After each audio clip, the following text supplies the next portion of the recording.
Hey there! This is Machete from r6siegecenter.com. Welcome back to another episode of our Rainbow Six Siege Operator Guide series. Today we are diving into the game's freshest defender, Fenrir. He is a real powerhouse, and trust me, playing against or with him can be both a headache and a blast. Depends on which end of the stick you find yourself to be. I've got a hunch that Fenrir might face nerfs down the line, but for now, let's make the most out of him. For this video, we've got the following structure. First, we are breaking down how to make the most of Fenrir's unique gadget. Then, we will explore how Fenrir meshes with other operators. After that, we are getting into the nitty-gritty of Fenrir's playstyle to make sure you are using this defender like a seasoned pro. And lastly, we are picking apart the best loadout options for Fenrir. For those of you who prefer reading, don't worry, I've got a written guide waiting for you on my website. You will find the link right in the video's description. And hey, if you are stuck with your Rainbow Six Siege rank, I've got something perfect for you. Check out our premium ebook available exclusively on our website. We are so confident in the effectiveness of this guide that we are offering a 14 days money back guarantee. If our guide doesn't help you rise up in the ranks, we will give you money back. Head to the link in the pinned comment to find out more. Alright, enough of that chit chat. Let's dig into the utility of Fenrir and learn how to master this powerful defender. Let's dive into Fenrir's unique utility, the Dread Mines. These are a set of 5 traps that Fenrir can toss onto surfaces, just like Wamai's magnets. When attackers step into their range, 2 things happen. First, Fenrir gets an alert on his screen, and second, a debuff affects vision of attackers. Now there can be up to 3 active traps at once. Fenrir can remotely activate them from anywhere. Here's the cool part, Fenrir doesn't need to see the traps to control them. He can activate and deactivate traps without needing direct sight. The traps even show up on Fenrir's screen, regardless of obstacles. And these traps have some nifty features. They can almost blind multiple enemies and keep triggering as long as attackers are in their range. But there's a catch. Fenrir's trap needs a clear line of sight to work. See, when the traps are turned off, they are bulletproof. You would need explosives or EMPs to take them out. But when they are active, you can shoot mines to disable them permanently. Just remember, if an active trap gets shot, you, Fenrir, don't get it back, which means that your active traps limit gets reduced. So you better plan your trap spots very wisely. Now, what exactly do these Dread Mines do? First, they are great for gathering intel. Defenders get alerts in 2 ways, a sound cue and a red icon on Fenrir's screen. So it's like having a supercharged proximity alarm. But wait, there is more. Dread Mines also debuff attackers. When attackers enter the trap's radius, their sight range shrinks. After a few seconds, they are basically blind. On top of that, affected attackers will hear ghost-like noises, making it more difficult for them to notice you pushing. Therefore, attackers are left with a tough decision: retreat and handle the trap, or take the risk and push ahead. So there you have it. Fenrir's Dread Mines provide intel, mess with attackers' vision, and can even force attackers to rethink their strategies. All in all, it's a versatile tool that can really give your team an upper hand. Now you may wonder, what sets apart the great Fenrir from an average one? I think it's all about mastering these key aspects. First, placing traps in the right spots is your bread and butter. Hide them well and don't make it easy for attackers. Avoid throwing traps where they can be shot without being triggered. Focus on entry points, choke points, and default planting spots. Think like a strategist and predict where enemies might come from. Secondly, you have to be aware of the situation around you. Understand what your team is up to and what the attackers are planning to do. This way you will know when to activate or switch up your traps. Remember, your traps are a team effort. Great Fenrir players do not use mines only for their own benefit. In fact, you want to help your teammates. To do so, communicate with other players, but also have awareness of situation around you.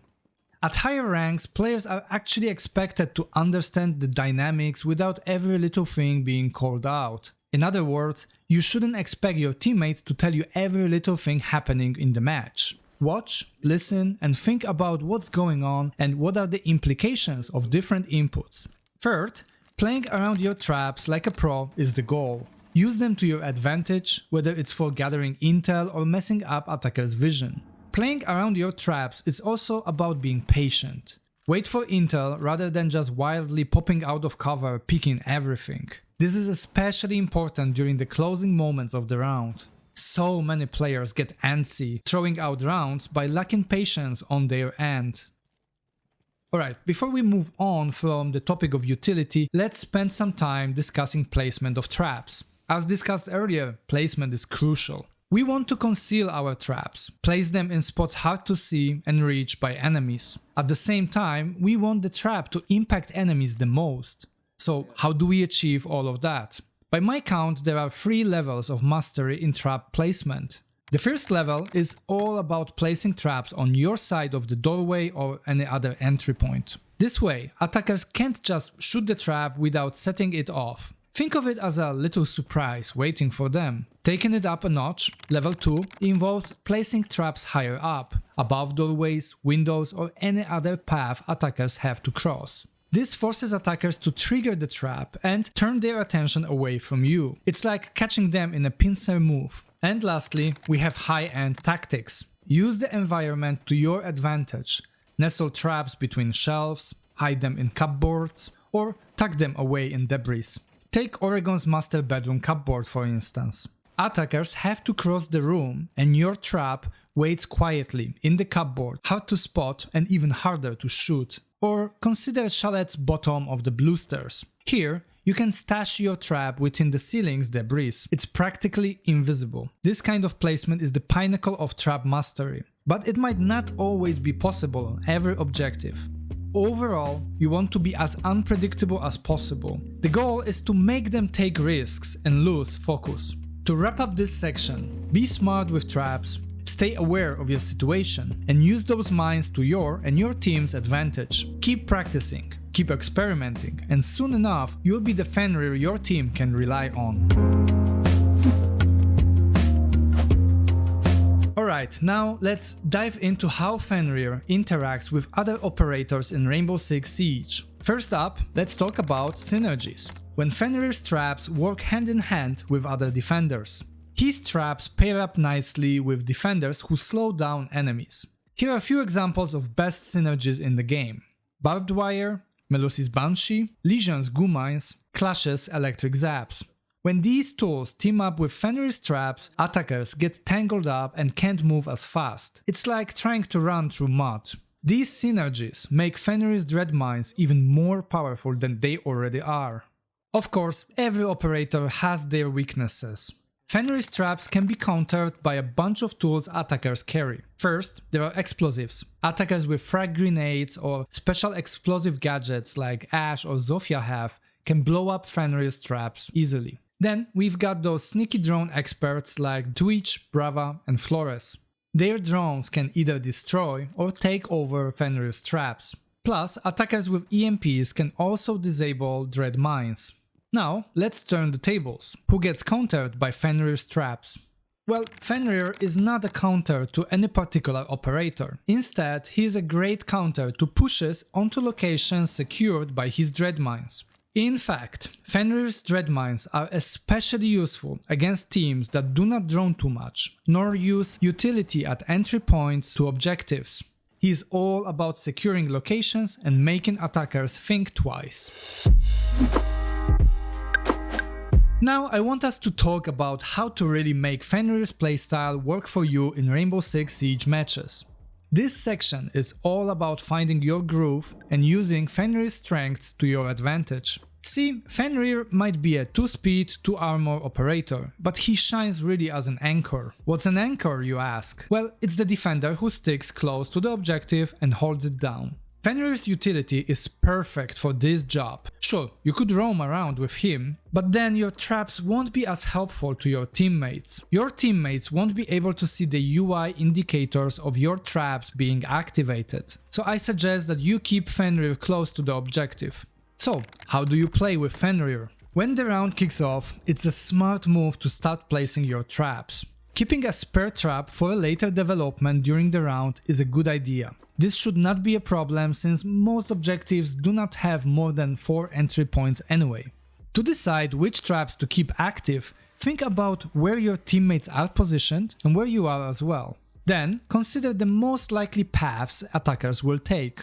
As the round unfolds, pay attention to what your teammates are saying about enemies' movement. You also want to keep an eye on drones and other sound cues. This will give you valuable clues about where attackers are actually coming from and which traps to keep ready. Here is a practical example. Picture yourself on Cafe Dostoevsky's top floor. Your teammates are holding down wide stairs. There's no need to bother keeping the trap active at the bar entrance from the wide side.